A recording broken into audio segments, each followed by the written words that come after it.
Hi hello ಎಲ್ರಿಗೂ ನಮಸ್ಕಾರ. ನಾವು ಇವತ್ತಿನ ವಿಡಿಯೋದಲ್ಲಿ ಸಮಾಜ ಕಲ್ಯಾಣ ಇಲಾಖೆ ನೀಡ್ತಿರುವ SC/ST ಸ್ಟೂಡೆಂಟ್ಗಳಿಗೆ ಪ್ರೈಸ್ ಮನಿಗೆ ಹೇಗೆ ಅಪ್ಲಿಕೇಶನ್ ಹಾಕೋದಂತ ಈ ವಿಡಿಯೋದಲ್ಲಿ ನಾವು ತಿಳ್ಕೊಳ್ಳೋಣ. ಮೊದಲನೇದಾಗಿ ಸಮಾಜ ಕಲ್ಯಾಣ ಇಲಾಖೆ ಅಂತ ನಿಮ್ಮ ಸರ್ಚ್ ಬಾರಲ್ಲಿ ಸರ್ಚ್ ಮಾಡ್ಕೊಂಡು ವೆಬ್ಸೈಟ್ನ ಓಪನ್ ಮಾಡ್ಕೊಳ್ಳಿ. ಓಪನ್ ಮಾಡ್ಕೊಂಡ ತಕ್ಷಣ ಆನ್ಲೈನ್ ವಿದ್ಯಾರ್ಥಿ ವೇತನ ಮತ್ತು ತರಬೇತಿ ಅರ್ಜಿಗಳು ಅಂತಿರುತ್ತೆ. ಅದರಲ್ಲಿ ಮೆಟ್ರಿಕ್ ನಂತರ ಪ್ರೋತ್ಸಾಹಧನ ಅಂತಿರ್ತದೆ, ಪದವಿ, ಸ್ನಾತಕೋತ್ತರ ಪದವಿ. ಇದ್ರ ಮೇಲೆ ಕ್ಲಿಕ್ ಮಾಡಿ. ಅದ್ರ ಮೇಲೆ ಕ್ಲಿಕ್ ಮಾಡಿದ ಮೇಲೆ ಈ ರೀತಿಯಾದ ಒಂದು ಪೇಜ್ ಓಪನ್ ಆಗುತ್ತೆ. ಸೊ ಇದರಲ್ಲಿ ನೋಡ್ಬೋದು prize money for complete course in first attempt first class SC/ST students ಅಂತಿದೆ. ಸೊ ಇದರ ಲಾಸ್ಟ್ ಡೇಟ್ ಬಂದು ನಿಮಗೆ ಇಲ್ಲಿ ಸ್ಕ್ರೋಲ್ ಡೌನ್ ಆಗ್ತಾ ಇರ್ತದೆ, 31/10/2022 ಲಾಸ್ಟ್ ಡೇಟ್ ಆಗಿರುತ್ತೆ. ಸೊ ಇಲ್ಲಿ ಯಾವ್ದಾವುದಕ್ಕೆ ಯಾವ ಕೋರ್ಸ್ಗೆ ಎಷ್ಟೆಷ್ಟು ಪ್ರೈಸ್ ಮನಿ ಅಂತ ಇಲ್ಲಿರುತ್ತೆ. ಸೊ ನೀವು ಇದನ್ನ ನೋಡ್ಕೋಬಹುದು. ಸೊ ನಾವು ಡೈರೆಕ್ಟ್ ಅಪ್ಲಿಕೇಶನ್ ಹಾಕೋದು ಹೇಗೆ ಅಂತ ನೋಡೋಣ. ಇಲ್ಲಿ ನಿಮಗೆ ರೈಟ್ ಸೈಡ್ ಆನ್ಲೈನ್ ಅರ್ಜಿ ಅಂತ ಇರ್ತದೆ. ಆನ್ಲೈನ್ ಅಪ್ಲಿಕೇಶನ್ ಪಾಸ್ಡ್ ಇನ್ 2022 2022ರಲ್ಲಿ ಪಾಸ್ ಆದವರು ಮಾತ್ರ ಇಲ್ಲಿ ಅಪ್ಲಿಕೇಶನ್ ಹಾಕೋಕ್ಕಾಗೋದು. ಅದನ್ನ ಗಮನದಲ್ಲಿ ಇಟ್ಕೊಳ್ಳಿ. ನಿಮ್ಮ ಫೈನಲ್ ಸೆಮಿಸ್ಟರ್ ಆಗಿರ್ಬೋದು ಅಥವಾ ಫೈನಲ್ ಎಕ್ಸಾಮ್ ಆಗಿರ್ಬೋದು, ಅದು 2022ರಲ್ಲಿ ನಡೆದಿರಬೇಕು. ಆ ನಡೆದಿರೋ ಎಕ್ಸಾಮ್ ಅಲ್ಲಿ ನೀವು ಫಸ್ಟ್ ಅಟೆಂಪ್ಟ್ ಅಲ್ಲಿ ಪಾಸ್ ಆಗಿರಬೇಕು. ಯಾವುದೇ ಕಾರಣಕ್ಕೂ ಫೇಲ್ ಆಗಿ ಮತ್ತೆ ಪರೀಕ್ಷೆ ಬರೆದವರಿಗೆ ಇದು ಅಪ್ಲೈ ಆಗೋದಿಲ್ಲ. ಫಸ್ಟ್ ಅಟೆಂಪ್ಟ್ ಅಲ್ಲಿ ಫಸ್ಟ್ ಕ್ಲಾಸ್ ಅಲ್ಲಿ ಪಾಸ್ ಆದವರಿಗೆ ಮಾತ್ರ, ಅದು 2022ರಲ್ಲಿ ಮಾತ್ರ. ಸೊ ಇಲ್ಲಿ ಆನ್ಲೈನ್ ಅರ್ಜಿ ಅಂತ ಇದೆಯಲ್ವಾ, ಇದ್ರ ಮೇಲೆ ಕ್ಲಿಕ್ ಮಾಡಿ. ಸೊ ಈ ರೀತಿ ಒಂದು ಪೇಜ್ ಓಪನ್ ಆಗುತ್ತೆ. ಸೊ ಇಲ್ಲಿ ನೋಡ್ಬೋದು prize money for complete course in first attempt first class SC/ST student. ಇಲ್ಲಿ SLC ಡೀಟೇಲ್ಸ್ ಹಾಕ್ಬೇಕಾಗುತ್ತೆ. ಸೊ ಅದಕ್ಕಿಂತ ಮುಂಚಿತವಾಗಿ ಇದನ್ನ ಸ್ವಲ್ಪ ಓದ್ಕೊಳ್ಳಿ. ಇಲ್ಲಿ 2 ಲೈನ್ ಕೊಟ್ಟಿದ್ದಾರೆ. ಇಲ್ಲಿ 2003ಕ್ಕಿಂತ ನೀವು ಹಿಂದೆ ಏನಾದರೂ SLC ಪಾಸ್ ಆಗಿದ್ರೆ, ನಿಮ್ದು SC ಕ್ಯಾಟಗರಿ ಆಗಿದ್ರೆ ಸಮಾಜ ಕಲ್ಯಾಣ ಇಲಾಖೆಗೆ ಹೋಗಿ, ನಿಮ್ದು ST ಕ್ಯಾಟಗರಿ ಆಗಿದ್ರೆ ನಿಮ್ಮ ಡಿಪಾರ್ಟ್ಮೆಂಟಿಗೆ ಹೋಗಿ ನೀವು ನಿಮ್ಮ SLC ಡೀಟೇಲ್ಸ್ನ ಆ್ಯಡ್ ಮಾಡಿಸ್ಬೇಕಾಗುತ್ತೆ. ಇನ್ ಕೇಸ್ ನೀವು SLCನ ICSE CBSE ಅದರ್ ಬೋರ್ಡಲ್ಲಿ ಏನಾದರೂ ಓದಿದ್ರೆ, ನೀವು ನಿಮ್ಮ ಸೇಮ್ ಅದೇ ನಿಮ್ಮದು SC ಕ್ಯಾಟಗರಿ ಆಗಿದ್ರೆ ನಿಮ್ಮ ಸಮಾಜ ಕಲ್ಯಾಣ ಇಲಾಖೆ ಎಲ್ಲಿರುತ್ತೋ ಅದನ್ನು ಕಾಂಟ್ಯಾಕ್ಟ್ ಮಾಡಿ, ಅಲ್ಲಿ ನಿಮ್ಮ SLC ಡೀಟೇಲ್ಸ್ನ ಅಪ್ಡೇಟ್ ಮಾಡಿ. ಅವಾಗ ಮಾತ್ರ ಇಲ್ಲಿ ಅಪ್ಲೋಡ್ ಮಾಡೋಕ್ಕಾಗೋದು. ಇನ್ ಕೇಸ್ ನೀವು ಕರ್ನಾಟಕ ಬೋರ್ಡ್ ಆಗಿದ್ರೆ ಸೊ ಅದ್ರಲ್ಲಿ ಆಟೋಮೆಟಿಕ್ಕಾಗಿ ಅಪ್ಡೇಟ್ ಆಗಿರುತ್ತೆ. ಸೊ ಸ್ವಲ್ಪ ಕೆಳಗೆ ಸ್ಕ್ರೋಲ್ ಡೌನ್ ಮಾಡಿ. ಸೊ ಇಲ್ಲಿ ನೋಡ್ಬೋದು ಸೆಲೆಕ್ಟ್ ಬೋರ್ಡ್ ಟೈಪ್ ಅಂತಿದೆ. ಸೊ ಇಲ್ಲಿ SLC CBSE ICSE other board, ಇಲ್ಲಿ ಇಷ್ಟೊಂದು ಬೋರ್ಡ್ಸ್ ಇದೆ. ಇದರಲ್ಲಿ ನಿಮ್ದು ಯಾವುದು ಸೆಲೆಕ್ಟ್ ಮಾಡಿ. ಇಲ್ಲಿ ನೀವು SLC ಪಾಸ್ ಆಗಿರೋ ಇಯರ್ನ ಹಾಕಬೇಕಾಗುತ್ತೆ. ಕೆಳಗಡೆ ಬಂದರೆ SLC ರಿಜಿಸ್ಟ್ರೇಷನ್ ನಂಬರ್ ಹಾಕಬೇಕಾಗುತ್ತೆ. ಕೆಳಗಡೆ ಕ್ಯಾಸ್ಟ್ನ ಸೆಲೆಕ್ಟ್ ಮಾಡ್ಕೋಬೇಕಾಗುತ್ತೆ. ಸೊ ಇದರಲ್ಲಿ ನಿಮ್ದು SC/ST ನಿಮ್ದು ಯಾವ ಕ್ಯಾಸ್ಟ್ ಬರುತ್ತೆ ಅದನ್ನು ಸೆಲೆಕ್ಟ್ ಮಾಡ್ಕೊಳ್ಳಿ. ಸೆಲೆಕ್ಟ್ ಮಾಡ್ಕೊಂಡಾದ್ಮೇಲೆ ಕೆಳಗಡೆ student name as in Aadhaar card, ನಿಮ್ಮದು ಆಧಾರ್ ಕಾರ್ಡಲ್ಲಿ ಯಾವ ಥರ ನೇಮ್ ಇರುತ್ತೋ ಅದೇ ರೀತಿ ನೇಮ್ನ ಇಲ್ಲಿ ಟೈಪ್ ಮಾಡಿ. ಟೈಪ್ ಮಾಡಿ ಆದಮೇಲೆ ಕೆಳಗಡೆ ಸಬ್ಮಿಟ್ ಅಂತ ಇರುತ್ತೆ, ಅದ್ರ ಮೇಲೆ ಕ್ಲಿಕ್ ಮಾಡಿ. ಈ ರೀತಿಯಾಗಿ ಇನ್ನೊಂದು ಪೇಜ್ ಓಪನ್ ಆಗುತ್ತೆ. ಇಲ್ಲಿ DBT Karnataka identity validation service ಅಂತ ಇರುತ್ತೆ. ಸೊ ಇಲ್ಲಿ ಕೆಳಗಡೆ ಸ್ವಲ್ಪ ಸ್ಕ್ರೋಲ್ ಡೌನ್ ಮಾಡಿದರೆ ಇಲ್ಲಿ ನಿಮ್ಮದು ನೇಮ್ ಆ್ಯಸ್ ಪರ್ ಆಧಾರ್, ನಿಮ್ಮ ಆಧಾರ್ ಕಾರ್ಡಲ್ಲಿ ಯಾವ ಥರ ಇರುತ್ತೋ ಆ ಥರ ನೇಮ್ನ ಎಂಟ್ರಿ ಮಾಡಿ. ಕೆಳಗಡೆ ಆಧಾರ್ ನಂಬರ್ನ ಎಂಟ್ರಿ ಮಾಡಿ. ಆಧಾರ್ ನಂಬರ್ನ ಎಂಟ್ರಿ ಮಾಡಿ ಆದಮೇಲೆ ಇಲ್ಲಿ ಐ ಅಗ್ರಿ ಅಂತ ಇರುತ್ತೆ, ಅದ್ರ ಮೇಲೆ ಕ್ಲಿಕ್ ಮಾಡಿ. ಸಬ್ಮಿಟ್ ಅಂತ ಇರುತ್ತೆ ಕೆಳಗಡೆ, ಸಬ್ಮಿಟ್ ಅನ್ನೋದ್ರ ಮೇಲೆ ಕ್ಲಿಕ್ ಮಾಡಿ. ಸಬ್ಮಿಟ್ ಅಂತ ಕ್ಲಿಕ್ ಮಾಡಿ ಆದಮೇಲೆ ಈ ಥರ ಓಪನ್ ಆಗುತ್ತೆ. ಇಲ್ಲಿ ನಿಮ್ಮ ವ್ಯೂ SLC ಡೀಟೇಲ್ಸ್ ಅಂತ ಇರುತ್ತೆ. ಇಲ್ಲಿ ನಿಮ್ಮ ನೇಮ್ ಇರುತ್ತೆ, ನಿಮ್ಮ ಫಾದರ್ ನೇಮ್, ಮದರ್ ನೇಮ್, ನಿಮ್ಮ ಪಾಸಿಂಗ್ ಇಯರ್ ಅಂತ ಇರುತ್ತೆ. ಇದೆಲ್ಲ ಸರಿಯಾಗಿತ್ತು ಅಂದರೆ ಕೆಳಗಡೆ ಪ್ರೊಸೀಡ್ ಅಂತ ಇರುತ್ತೆ, ಅದ್ರ ಮೇಲೆ ಕ್ಲಿಕ್ ಮಾಡಿ. ಪ್ರೊಸೀಡ್ ಅಂತ ಕ್ಲಿಕ್ ಮಾಡಿ ಆದಮೇಲೆ ಈಗ ಒಂದು ಆನ್ಲೈನ್ ಅಪ್ಲಿಕೇಶನ್ ಓಪನ್ ಆಗುತ್ತೆ. ಇಲ್ಲಿ ನೀವು ಆನ್ಲೈನ್ ಅಪ್ಲಿಕೇಶನ್ನ ಫಿಲ್ ಮಾಡಬೇಕಾಗುತ್ತೆ. ಮೊದಲನೇದಾಗಿ ನಿಮ್ಮ RD ನಂಬರ್, ನಿಮ್ಮ ಕ್ಯಾಸ್ಟ್ RD ನಂಬರ್ ಇರುತ್ತಲ್ಲ ಅದನ್ನ ಇಲ್ಲಿ ಕಂಪ್ಲೀಟಾಗಿ ಎಂಟ್ರಿ ಮಾಡಬೇಕು. ಇಲ್ಲಿ RD ನಂಬರ್ನ ಎಂಟ್ರಿ ಮಾಡಿ ಎಲ್ಲಾದರೂ ಕ್ಲಿಕ್ ಮಾಡಿದ್ರೆ ಸಾಕು, ಇಲ್ಲಿ ನಿಮ್ಮ ಕ್ಯಾಸ್ಟು ಸಬ್ ಕ್ಯಾಸ್ಟು ಎರಡನ್ನೂ ಆಟೋಮೆಟಿಕ್ಕಾಗಿ ತೊಗೊಳುತ್ತೆ. ಇನ್ನು ನೇಮ್ನ, ಫಾದರ್ ನೇಮು, ಮದರ್ ನೇಮ್ನ ಆಟೋಮೆಟಿಕ್ಕಾಗಿ ನಾವು ಸ್ಟಾರ್ಟಿಂಗಲ್ಲಿ ಫಿಲ್ ಮಾಡಿರ್ತೀವಲ್ಲ ಆಟೋಮೆಟಿಕ್ಕಾಗಿ ತೊಗೊಳುತ್ತೆ. ಇಲ್ಲಿ ಫಿಲ್ ಮಾಡಬೇಕಾಗಿರೋದು ಡೇಟ್ ಆಫ್ ಬರ್ತ್ನ. ಸೊ ಇಲ್ಲಿ ನಿಮ್ಮ ಆಧಾರ್ ಕಾರ್ಡಲ್ಲಿ ಯಾವ ಥರ ಡೇಟ್ ಆಫ್ ಬರ್ತ್ ಇದೆಯೋ ಅದೇ ರೀತಿ ನಿಮ್ಮ ಡೇಟ್ ಆಫ್ ಬರ್ತ್ನ ಸೆಲೆಕ್ಟ್ ಮಾಡಿ. ಇಲ್ಲಿ ಕೆಳಗಡೆ ನಿಮ್ಮ ಜೆಂಡರ್ನ ಸೆಲೆಕ್ಟ್ ಮಾಡ್ಕೊಳ್ಳಿ, ಮೇಲ್ ಫಿಮೇಲ್ ಅಂತ. ಇನ್ನು ಇದ್ರ ಕೆಳಗಡೆ SLC ರಿಜಿಸ್ಟ್ರೇಷನ್ ನಂಬರ್ ಆಟೋಮೆಟಿಕ್ಕಾಗಿ ಬಂದಿರುತ್ತೆ, ಪಾಸಿಂಗ್ ಇಯರ್ ಆಟೋಮೆಟಿಕ್ಕಾಗಿ ಬಂದಿರುತ್ತೆ. ಇನ್ನು ಇಲ್ಲಿ ಕೆಳಗಡೆ ಸಬ್ ಕ್ಯಾಸ್ಟ್ ಬರುತ್ತೆ. ಇಲ್ಲಿ ನೀವು RD ನಂಬರ್ ಹಾಕಿರ್ತೀರಲ್ವಾ, ಸೊ RD ನಂಬರ್ ಮುಖ ನಿಮ್ಮದು ಸಬ್ ಕ್ಯಾಸ್ಟ್ ಇರುತ್ತೆ. SC ಆಗಿದ್ರೆ ಆದಿ ಕರ್ನಾಟಕ, ಆದಿ ದ್ರಾವಿಡ ಈ ಥರ ಇರುತ್ತಲ್ಲ ಆ ಥರ ಇಲ್ಲಿ ಸಬ್ ಕ್ಯಾಸ್ಟ್ನ ಇಲ್ಲಿ ನೀವು ಸೆಲೆಕ್ಟ್ ಮಾಡಿಕೊಂಡು ಇಲ್ಲಿ ನಿಮ್ದು ಯಾವುದು ಸಬ್ ಕ್ಯಾಸ್ಟ್ ಇರುತ್ತೆ ಅದನ್ನು ಎಂಟ್ರಿ ಮಾಡಬೇಕು. ಇನ್ನು ಕೆಳಗಡೆ ಬಂದರೆ ಫ್ಯಾಮಿಲಿ ಇನ್ಕಮು, ನಿಮ್ಮದು ಇನ್ಕಮ್ ಸರ್ಟಿಫಿಕೇಟಲ್ಲಿ ಎಷ್ಟು ಇನ್ಕಮ್ ಮೆನ್ಷನ್ ಆಗಿರುತ್ತೋ ಅಷ್ಟು ಇಲ್ಲಿ ಇನ್ಕಮ್ನ ಎಂಟ್ರಿ ಮಾಡಿ. ಅದಾದಮೇಲೆ ಕೆಳಗಡೆ ಎಂಟರ್ ಯುವರ್ ಪರ್ಮನೆಂಟ್ ಅಡ್ರೆಸ್, ನಿಮ್ಮ ಆಧಾರ್ ಕಾರ್ಡಲ್ಲಿ ಯಾವ ರೀತಿ ಅಡ್ರೆಸ್ ಇರುತ್ತೋ ಅದೇ ರೀತಿಯಾಗಿ ಇಲ್ಲಿ ಅಡ್ರೆಸ್ನ ಫಿಲ್ ಮಾಡಿ, ನಿಮ್ಮ ಪರ್ಮನೆಂಟ್ ಅಡ್ರೆಸ್ನ. ಇನ್ನು ಕೆಳಗಡೆ ಇಮೇಲ್ ಅಡ್ರೆಸ್ಸು, ಸೊ ನಿಮ್ಮ ಹತ್ರ ಇಮೇಲ್ ಐ ಡಿ ಇದ್ರೆ ಹಾಕ್ಬೋದು, ಹಾಕ್ದೇ ಇರ್ಬೋದು. ಇಮೇಲ್ ಐ ಡಿ ಆಪ್ಷನಲ್ ಆಗಿರುತ್ತೆ. ಮೊಬೈಲ್ ನಂಬರ್ನ ಕಂಪಲ್ಸರಿ ಹಾಕಲೇಬೇಕು. ಸೊ ರನ್ನಿಂಗಲ್ಲಿರೋ ಮೊಬೈಲ್ ನಂಬರ್ನ ಹಾಕಿ, ನಿಮ್ಮ ಹತ್ರ ಇರೋ ಮೊಬೈಲ್ ನಂಬರ್ನೇ ಹಾಕಿ. ಸೊ ಅದಕ್ಕೆ ಏನೇ ಇದ್ರು ಮೆಸೇಜಸ್ ಆಗಲಿ ಏನಾಗಲಿ ನೀವು ಇಲ್ಲಿ ಯಾವ ನಂಬರ್ ಹಾಕಿರ್ತೀರೋ ಆ ನಂಬರ್ಗೆ ಬರುತ್ತೆ. ಸೊ ಇನ್ನು ಕೆಳಗಡೆ ಬಂದರೆ ಇಲ್ಲಿ ಸ್ಕಾಲರ್ಶಿಪ್ ಐ ಡಿ ಕೇಳುತ್ತೆ. ಸೊ ನೀವು ಇದನ್ನು ಹಾಕ್ಬೋದು, ಹಾಕ್ತಾನೆ ಇರ್ಬೋದು, ಇದು ಆಪ್ಷನಲ್ ಆಗಿರುತ್ತೆ. ಇನ್ನು ಕೆಳಗಡೆ ಬಂದರೆ are you physically challenge person ಅಂತ ಬರುತ್ತೆ. ಸೊ ನೀವೇನಾದ್ರೂ ಹ್ಯಾಂಡಿಕ್ಯಾಪ್ಟ್ ಆಗಿದ್ರೆ ಎಸ್ ಅಂತ ಕೊಡಿ, ಇನ್ ಕೇಸ್ ನೋ ಆಗಿದ್ರೆ ನೋ ಅಂತ ಕೊಡಿ. ಎಸ್ ಅಂತ ಕೊಟ್ಟರೆ ನಿಮ್ಮ ಹ್ಯಾಂಡಿಕ್ಯಾಪ್ ಡೀಟೇಲ್ನ ಇಲ್ಲಿ ಎಂಟ್ರಿ ಮಾಡಬೇಕಾಗುತ್ತೆ, ಎಷ್ಟು ಪರ್ಸೆಂಟ್ ಏನು ಹ್ಯಾಂಡಿಕ್ಯಾಪ್ಟ್ ಆಗಿದೆ ಅಂತ. ನೋ ಆಗಿದ್ರೆ ನೋ ಅಂತ ಕೊಡಿ, ಜಸ್ಟ್ ಏನು ಫಿಲ್ ಮಾಡೋ ಅವಶ್ಯಕತೆ ಇರಲ್ಲ. ಇನ್ನು ಕೆಳಗಡೆ ಸ್ಕ್ರೋಲ್ ಮಾಡಿದರೆ ಇಲ್ಲಿ ನಿಮ್ಮ ಕಾಲೇಜ್ ಆ್ಯಂಡ್ ಕೋರ್ಸ್ ಡೀಟೇಲ್ನ ಎಂಟ್ರಿ ಮಾಡಬೇಕಾಗುತ್ತೆ.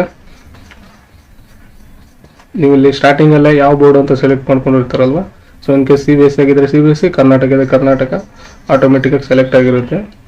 ಇಲ್ಲಿ ನಿಮ್ಮ ಕಾಲೇಜ್ ಡಿಸ್ಟ್ರಿಕ್ಟ್ನ ಸೆಲೆಕ್ಟ್ ಮಾಡ್ಕೋಬೇಕು. ನೀವು ಓದಿರ್ತೀರಲ್ವ ಆ ಕಾಲೇಜು ಯಾವ ಡಿಸ್ಟ್ರಿಕ್ಕಿಗೆ ಸೇರುತ್ತೆ ಅಂತ ಅದನ್ನು ಚೂಸ್ ಮಾಡಬೇಕು. ಇಲ್ಲಿ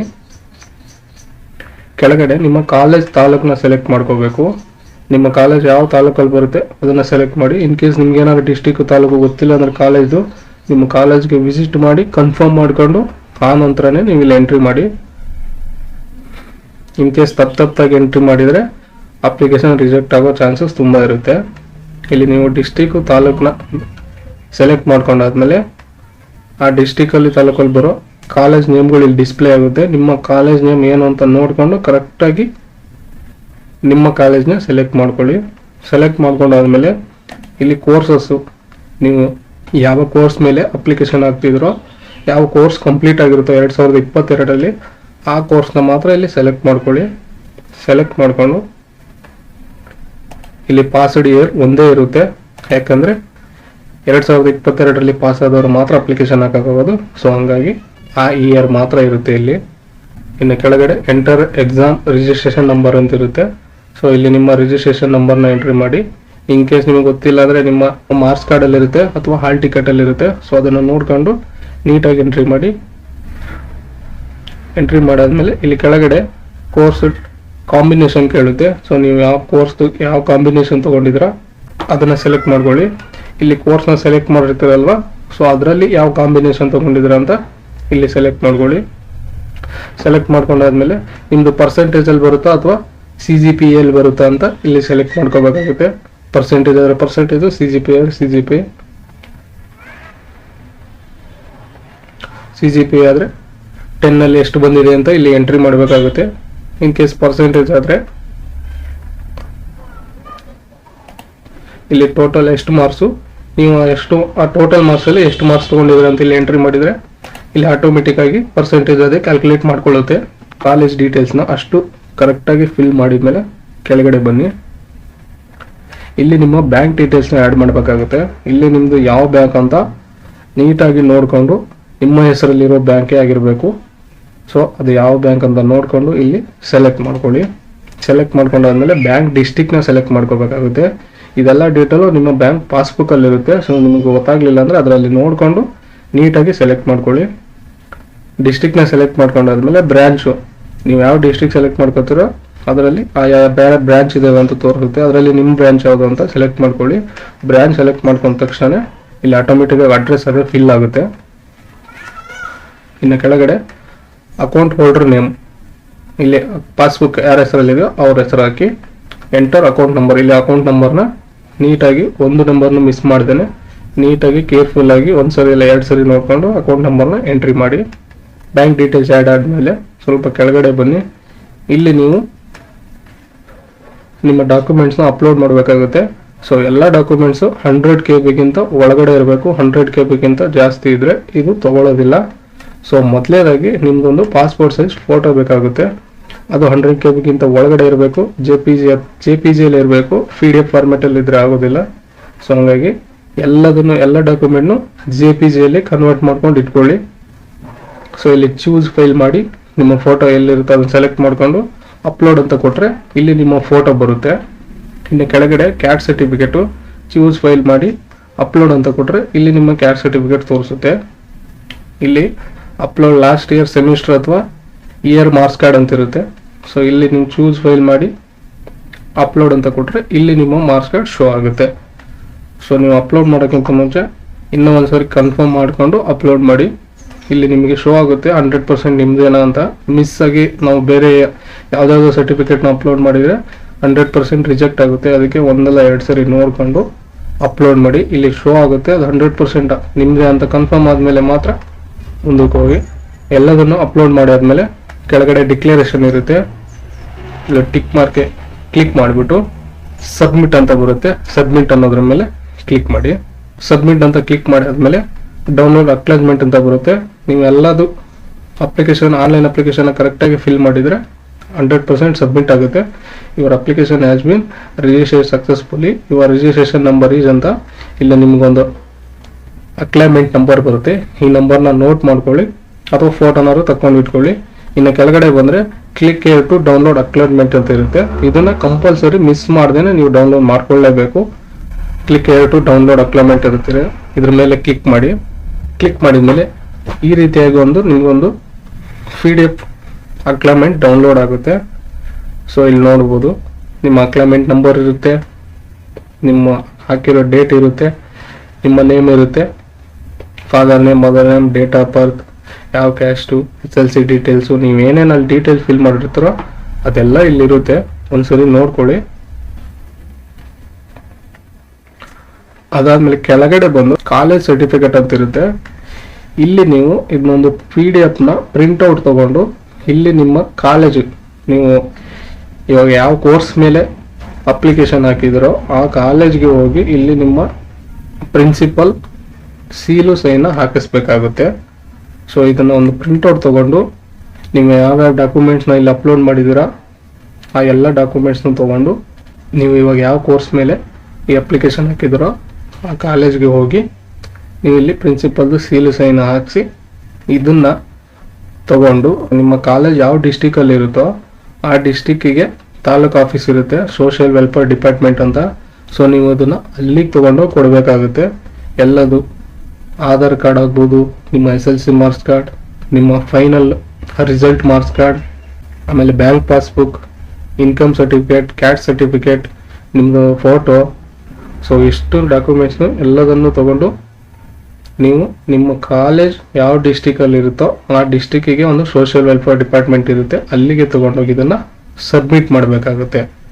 ಎಲ್ಲ ಕಾಪಿನೂ ಒಂದೊಂದು ಜೆರಾಕ್ಸ್ ತಗೊಂಡು ಇಲ್ಲಿ ನಿಮ್ಮ ಕಾಲೇಜ್ನ ಪ್ರಿನ್ಸಿಪಲ್ ಸೀಲು ಸೈನ್ ಹಾಕಿಸ್ಬಿಟ್ಟು ನೀವು ತಗೊಂಡೋಗಿ ಕೊಡಬೇಕಾಗುತ್ತೆ. ಸೊ ಇಷ್ಟೇ ಸಿಂಪಲ್ ಆಗಿ ಆನ್ಲೈನಲ್ಲಿ ಅಪ್ಲಿಕೇಶನ್ ಹಾಕೋಬೋದು. ಇದನ್ನು ನಿಮ್ಮ ಮೊಬೈಲಲ್ಲೂ ಸಹ ಹಾಕೋಬೋದು. ಇದ್ರ ಬಗ್ಗೆ ಏನಾದರೂ ನಿಮಗೆ ಡೌಟ್ ಇದ್ದರೆ ದಯವಿಟ್ಟು ಕೆಳಗಡೆ ಕಮೆಂಟ್ ಮಾಡಿ, ನಾನು ಅದನ್ನು ಮುಂದಿನ ವಿಡಿಯೋದಲ್ಲಿ ಕ್ಲಾರಿಫೈ ಮಾಡೋಕ್ಕೆ ಟ್ರೈ ಮಾಡ್ತೀನಿ.